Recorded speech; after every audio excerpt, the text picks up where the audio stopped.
Salut tout le monde, aujourd'hui on se retrouve pour ma review finale de la Nike LeBron 21. Avant de commencer la review, pense à t'abonner, à liker cette vidéo et à activer les notifications. Et oui, LeBron, ça fait déjà plus d'une vingtaine d'années qu'il performe en NBA.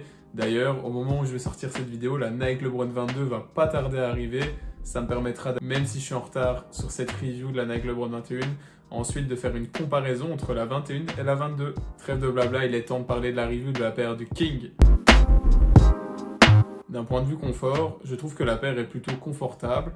Sans plus, après, je tiens à préciser que ça dépend de chaque personne. Chaque personne a sa largeur de pied, sa longueur de pied, ses sensations, et mon avis ne sera pas forcément le vôtre. Ce que je peux vous dire, c'est que la languette est plutôt épaisse, et ça, c'est vraiment un point qui est cool pour des gens qui, comme moi, serrent fort leurs lacets ou cherchent un maintien et un certain confort. La languette fait vraiment son boulot, elle est assez épaisse et vous n'aurez pas de douleur, même en serrant très fort vos lacets. Je pense que cette paire peut convenir aussi bien au pied large qu'au pied fin.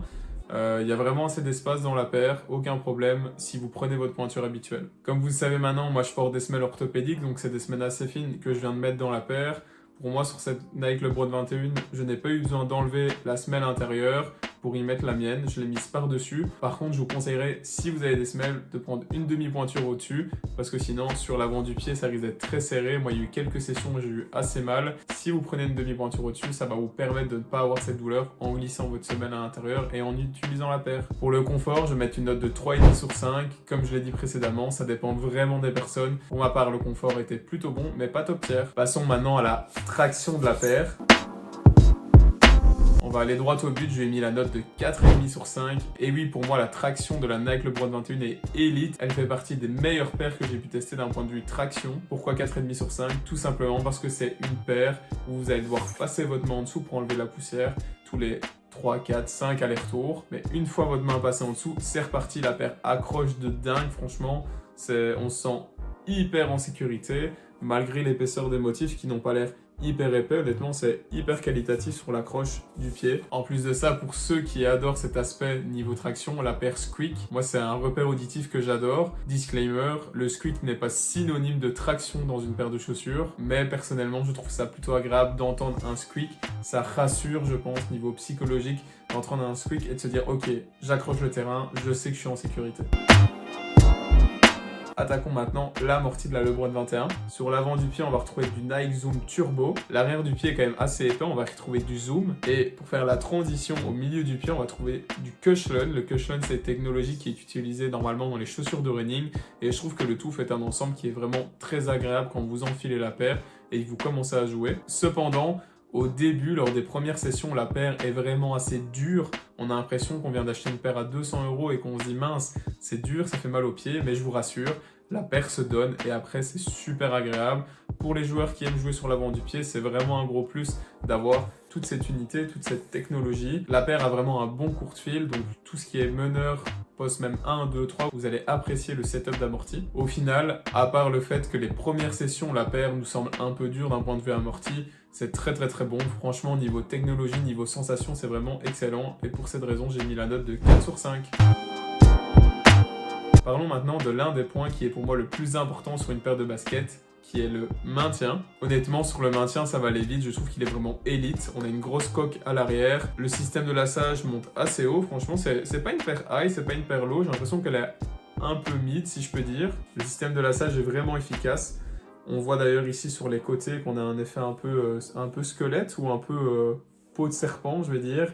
Et ça, ce sont juste le système de lassage qui parcourt les côtés de la chaussure et qui permettent, quand vous serrez votre chaussure, de vraiment venir verrouiller le pied. Et je trouve que le maintien sur cette Nike LeBron 21 est vraiment excellent. Il est excellent parce que vous n'avez pas besoin de serrer comme un malade. On enfile la paire. Le fait de l'enfiler n'est pas forcément facile, mais une fois que vous êtes dedans et que vous serrez légèrement votre chaussure, vous vous sentez hyper maintenu et c'est très positif. Pour le maintien, je lui mets la note de 5 sur 5.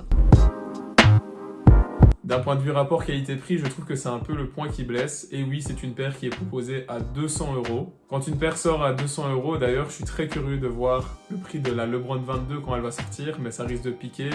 Malheureusement, ce n'est pas atteignable par tout ce qui est étudiant ou par les tout jeunes qui veulent jouer avec la paire du King. Et je dirais que c'est un peu le point qui blesse. Cependant, je trouve que le prix est quand même justifié, même si j'ai du mal à mettre 200 €. Car moi, j'ai joué toute une saison avec. Franchement, je les rock de dingue.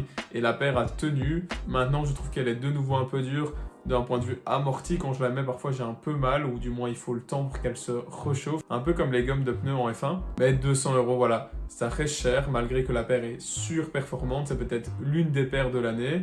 La durabilité est très très bonne, franchement, après un an, je peux vous zoomer un peu. Ok, on va avoir des petits endroits où ça se décolle, mais la qualité est vraiment excellente. La paire est comme neuve, le grip, tout fonctionne très bien. Et donc je dirais que le rapport qualité-prix est vraiment bon, même si ça reste très cher. Mais bon, les gars, c'est le Brawl, la paire est surperformante, c'est peut-être la paire de l'année 2024. Donc à un moment donné, il faut sortir sa carte bancaire et payer pour une paire d'une très très haute qualité. Pour le rapport qualité-prix, je vais mettre une note de 4 sur 5. Pourquoi 4? Car le prix reste très très haut, mais c'est une paire performante qui est durable, qui dure plus d'une saison, et donc ça reste une très bonne note. Voyons ensemble quelques tips concernant cette LeBron 21. Premièrement, niveau sizing, prenez votre pointure habituelle chez Nike, sauf si vous portez des semelles, prenez une demi-pointure au-dessus, sinon l'avant du pied risque d'être un peu serré. Deuxième tips, par rapport au poids de cette paire, on est sur 450 grammes, qui est plus élevé que la moyenne dans ma pointure, qui est autour de 400 grammes. Après, personnellement, ça se sent pas. Je sais que ça va dépendre des joueurs, il y a des gens qui vont chercher la légèreté dans les paires. Ici, ce n'est pas le cas et vous devez être au courant.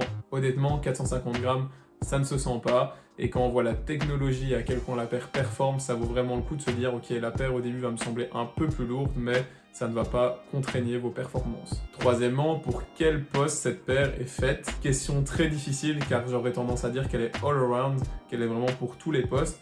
Il y a une bonne sensation courte file, donc pour les postes plutôt meneurs ailiers. Il y a un maintien, un amorti de qualité, donc ça peut aller sur les postes 4 et 5. C'est une paire qui est vraiment complète, donc j'aurais tendance à dire qu'elle est pour tous les postes. Peu importe votre gabarit, peu importe ce que vous recherchez, car le maintien est bon, l'amorti est bon, honnêtement, la paire sait tout faire, c'est pour ça que c'est une des paires de l'année selon moi. Quatrième tips, comme d'habitude, c'est pour ceux qui veulent se procurer la paire. Ça fait très très longtemps que la paire est sortie, ça fait plus d'un an je pense, donc il y a une multitude de coloris qui sont actuellement en promotion. Je vous mettrai quelques liens, n'hésitez pas à faire vos recherches aussi pour trouver les pépites dans les coloris sur cette Nike LeBron 21. Mais actuellement, il y a moyen de la trouver à 140 € et même en dessous. C'est quasiment 60 à 70 € en dessous du prix de sortie de cette LeBron 21. Pour résumer cette review finale de la Nike LeBron 21, pour moi c'est l'une des paires de l'année 2024. Elle est performante d'un point de vue traction, d'un point de vue maintien, d'un point de vue amorti, même si cependant au début, quand vous avez commencé à la porter, elle va sembler un peu dure. Donnez-lui du temps, vous allez voir, elle va vous le rendre niveau réactivité sur le terrain et niveau confort sur l'amorti. Le confort est ok, mais ça dépend de chaque personne. Honnêtement, j'aurais tendance à dire que c'est l'une des meilleures paires que j'ai testées depuis que je joue au basket, donc je vous la conseille vraiment. D'un point de vue durabilité, comme je vous l'ai dit précédemment, 200 € c'est cher, mais elle a tenu une saison, je la porte encore, donc ça vaut le coup. Et niveau sizing, prenez votre pointure habituelle. C'est déjà la fin de cette vidéo, je vous remercie d'avoir consacré du temps pour regarder ma review de la Nike LeBron 21. J'espère que cette vidéo vous aidera à vous faire un avis sur la paire et peut-être qu'elle vous poussera à l'acheter, même si ce n'est pas mon but. Mon but est juste de vous partager mon avis et de pouvoir vous conseiller au mieux, vous aider.